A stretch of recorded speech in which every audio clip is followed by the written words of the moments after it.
معلش ممكن نراجع الحساب؟ لأن حاسة إني متلخبطة كده. مش عارفة الفلوس راحت فين. أنا كان معايا 800 جنيه رجعت ب50 بس. طب بس يا أخويا قول لي كده، أنا جبت كرتونة بيض. الكرتونة ب90. ليه يا عم محسن؟ ده بيض عيار كام؟ $1. ماشي ما علينا. وجبت علبة سمنة 1.5 كيلو. بكام بقى؟ ب80. كده المشكلة في البقرة بقى. $1 برضه.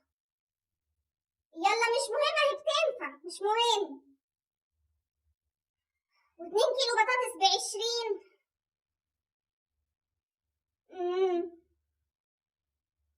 و2 كيلو دقيق عشان الخبيز، ما انت عارف ايام المدارس بقى. كام كده؟ الاتنين ب36. طب بص يا عم محسن، انا مصدقك والله. خلاص لا خلاص يا اخويا ما تكملش. لا انا بس حسيت بدوخه كده. روح يا شيخ، روح ربنا يديك ويزيدك على قد نيتك وضميرك.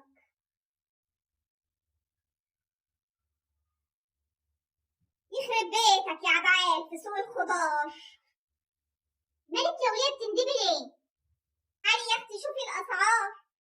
والنبي حلوه الاغنيه. يخرب بيتك يا عبعال في سوق الخضار. تعالي يا اختي شوفي الاسعار. انا خلاص عقلي طار. اهدي بس واحكي لي ايه اللي حصل.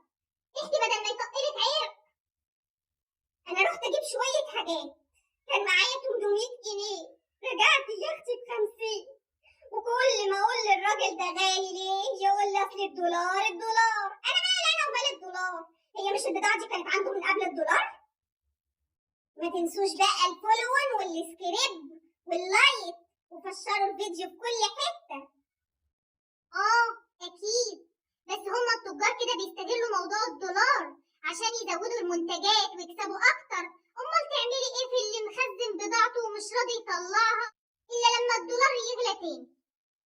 يا لهوي يعني ياما، ما كده حرام عليهم. فيها ايه لو كسبوا قليل هيبقوا كتير، او يخلصوا القديم بسعر القديم ولما يشتروا بالغالي يغلوا. لكن كده مفيش ضمير خالص. نسرق يعني ولا نسرق؟ والله الناس تعبت وزهقت، ما بقتش عارفه تجيب منين وتعمل ايه. هتلاقيها من ارتفاع الدولار كل شويه ولا من استغلال التجار. ربنا يرحمنا برحمته الواسعه يا رب. بس برضه انا مش هسكت، لازم حل مع التجار دي.